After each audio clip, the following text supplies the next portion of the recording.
দীর্ঘ ৯ মাস পর অবশেষে মহাকাশে আটকা পড়া সুনিতা উইলিয়ামস এবং তার সহযাত্রী ব্যারি বচ উইলমোরকে পৃথিবীতে ফেরাতে রওনা দিল মহাকাশযান।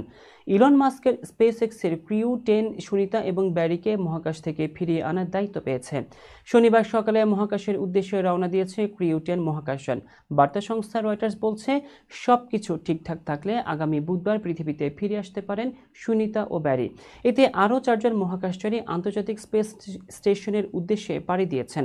তাদের মধ্যে নাসা ছাড়াও জাপান এবং রাশিয়ার প্রতিনিধি রয়েছেন।